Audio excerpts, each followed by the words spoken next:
बिहार में आप देखिए ना 13 साल 14 साल 15 साल की बच्चियों की शादी होती है। हम नहीं चाहते हैं कि शरिया के नाम पर मुसलमान लड़कियों से प्रोस्टिट्यूशन कराया जाए। कानून बहुत बड़ा है, संविधान को मैं बहुत रिस्पेक्ट करती हूँ और उसी के सहारे मैं इन सारे जाली मुसलमानों का चिट्ठा मिट्ठा खोलूंगी। नमस्कार सूत्रकार में आप सभी का स्वागत है। अभी हम मौजूद है नाजिया इलाही खान, काफ़ी कद्दावर नेता मानी जाती हैं बीजेपी की, और वो है भी अपने बेबाक बातों के लिए। और अभी पंचायत इलेक्शन है, फिलहाल वो पंचायत चुनाव के प्रचार में व्यस्त है और इसी बीच उन्होंने अपना कीमती वक्त निकाला है, हमें दिया है। इसके लिए हम बहुत बहुत धन्यवाद करते हैं। नमस्कार। अस्सलाम वालेकुम। इस सवाल मेरा ये है कि आप लोगों को बताएं कि अगर आप लॉ में, आप जानते हैं आप बहुत अच्छे लॉयर हैं, तो आप बताएं कि अगर यूसीसी देश में लागू होता है तो इससे आम लोगों की ज़िंदगी पर, ख़ास करके आप जिस कम्युनिटी से आती हैं, उस पर क्या असर पड़ेगा, अच्छा हो चाहे नेगेटिव हो, ये क्या कहेंगे? सिर्फ पॉजिटिव इफेक्ट आएगा, सिर्फ और सिर्फ पॉजिटिव इफेक्ट आएगा। देखिए, मर्द और औरत को संविधान, कुरान और इंसानियत सब ने इक्वल दर्जा दिया है।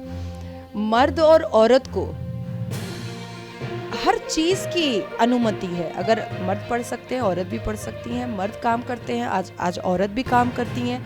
हमारी मुस्लिम कम्युनिटी में तो मर्द की क्वालिफ़िकेशन कम होती है और अब धीरे धीरे औरतों की क्वालिफ़िकेशन ज़्यादा होती जा रही है। अगर आप सर्वे रिपोर्ट निकालिएगा तो अगर महिलाओं को एक शक्तिपूर्ण कुछ मिलने जा रहा है, उनको इक्वालिटी मिलने जा रही है, उनको आने वाले फ्यूचर में उनको विक्टिमाइज नहीं किया जाएगा, उनको हलाला का शिकार नहीं बनाया जाएगा, कम उम्र में शादी नहीं करवाई जाएगी, उनको अपनी सलाहियत के तौर पर उनकी क्रेडिबिलिटी को प्रूव करने का मौका दिया जाएगा, तो आज मुझे लगता है कि इस हिंदुस्तान में मुसलमान महिलाएं बहुत आगे जा सकती हैं, बहुत आगे जा सकती हैं।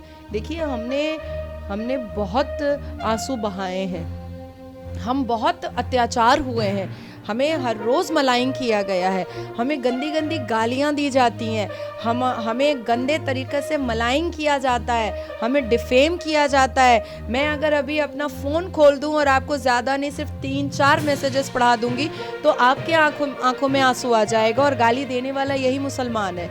तो ये जो गंदी गंदी गालियां देता है, क्या ये कुरान को मान रहा है?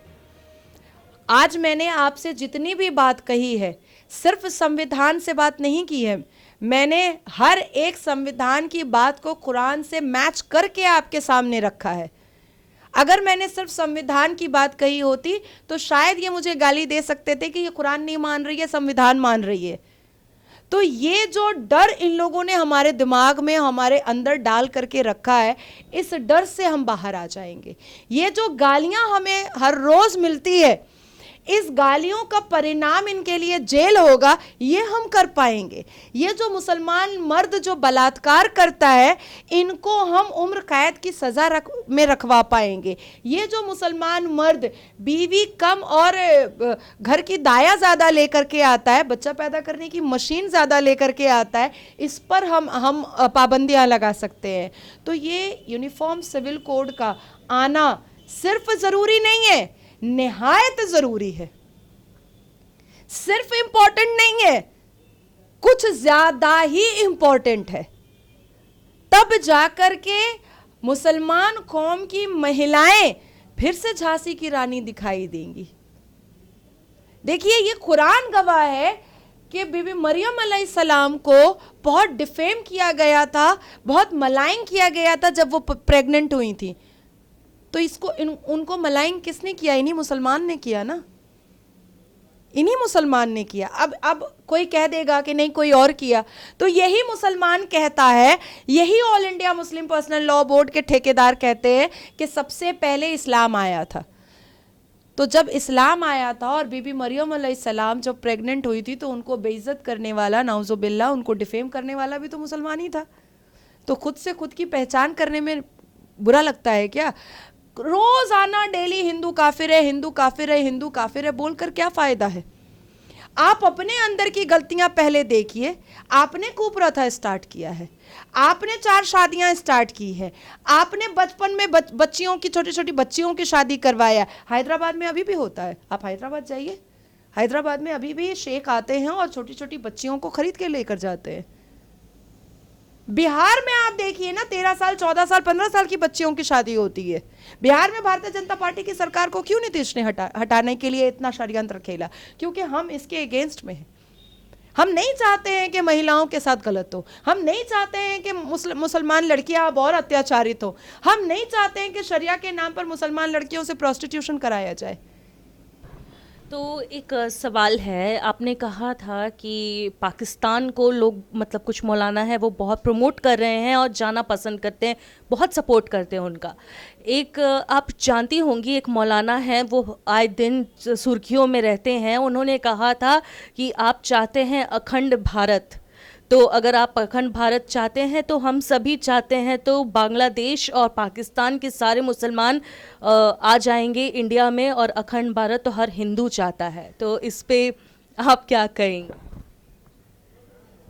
देखिए, मैंने तो पहले ही कहा था कि हिंदुस्तान में अजमल कसब की ज़रूरत नहीं है। इसी हिंदुस्तान में एक याकूब मेमन था जिसको फांसी की सज़ा हुई और जिस पर लाखों मुसलमान रोए थे, और उसने क्या किया था? मासूम लोगों की जान ली थी पाकिस्तान से मिल करके। हाफिज सईद जैसे लोगों को समर्थन करने वाले मुसलमान को मैं मुसलमान नहीं मानती हूँ। अजमल कसब जैसे मुसलमान को मैं मुसलमान नहीं मानती हूँ। नासिर खान और कादिर खान जैसे बलात्कारी मुसलमान को मैं मुसलमान नहीं मानती हूँ। मैं ऐसे मुसलमान नेताओं को भी नेता नहीं मानती हूँ जो हिंदुस्तान की खूबसूरत मिट्टी को मिनी पाकिस्तान बोलता है, एंटी नेशनल स्टेटमेंट लेता है। ऐसे नेताओं को इमीडिएट अरेस्ट होना चाहिए, इमीडिएट अरेस्ट होना चाहिए। मैं ऐसे मुसलमान मंत्रियों को भी नहीं मानती हूँ जो इस्लाम और शरिया के नाम पर बहुत सारा फितरा और चंदा तो वसूली कर रहे हैं, क्रिमिनल एक्टिविटीज़ और गुंडा दिखा करके, पर कुरान और इस्लाम के बियॉन्ड जा रहे हैं। देखिए, वक्त बहुत नज़दीक है कि इनका जो सही चेहरा है ना वो सामने आने वाला है। कुछ तो आ भी रहा है और कुछ आ भी जाएगा। टिक टॉक बज रहा है, और जितने लोग ज़्यादा दर्द में मुसलमान दिखाई दे रहे हैं, समझ लीजिए कि उनके पेट में 52 गज की अतड़ियाँ उतनी ज़्यादा मैली और गंदी हैं, और ये अतड़ियाँ जो अंदर पेट में हैं, इसका सिरा कहीं ऐसा ना हो कि पाकिस्तान के किसी टेररिस्ट ने पकड़ा हुआ हो।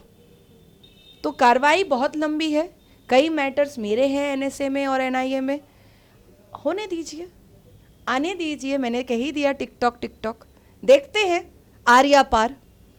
पर मैं अपने बारे में इतना कह सकती हूँ कि जब तक इनका सही चेहरा मैं सामने नहीं लाऊंगी, मैं पीछे हटने वालों में से नहीं हूँ। मैं नहीं हटूंगी। जितना मुझे मलाइंग करना है, जितना मुझे गाली देना है, जितना मुझे डिफेम करना है, करते रहो। मेरी 6 तो क्या 6 लाख शादी मुंह से करवा दो, मुझे कोई फर्क नहीं पड़ने वाला है, कोई फर्क नहीं पड़ने वाला है। कानून बहुत बड़ा है, संविधान को मैं बहुत रिस्पेक्ट करती हूँ, और उसी के सहारे मैं इन सारे जाली मुसलमानों का चिट्ठा मिट्ठा खोलूंगी। तो आपने सुना अभी नाज़िया इलाही ख़ान को, बहुत बेबाकी से हर एक सवाल का उन्होंने जवाब दिया है और कहा है कि क्या वैल्यू है यूनिफॉर्म सिविल कोड की और क्यों ये लागू होना देश में आज के समय में ज़रूरी है। तो इसका मैं एक छोटा सा आपको ब्रीफिंग देना चाहूँगी कि हर एक मुसलमान औरत के लिए, अगर उसकी फ्रीडम के लिए, उसके जीवन के लिए ये कोड आना, ये कानून आना बहुत ज़्यादा ज़रूरी है। नाज़िया इलाही ख़ान ने ख़ास तौर पर मुस्लिम महिलाओं को ये सूचना दी है कि इसका ज़रूर से ज़रूर समर्थन करना चाहिए। और आज के समय में कुछ मुस्लिम महिलाएं हैं जो कि बहुत बड़े मुस्लिम फैमिली से आती हैं, वो इसका पूरा समर्थन कर रही हैं। कैमरामैन अमित धनु के साथ मैं विशाखा तिवारी, सूत्रकार समाचार, कोलकाता।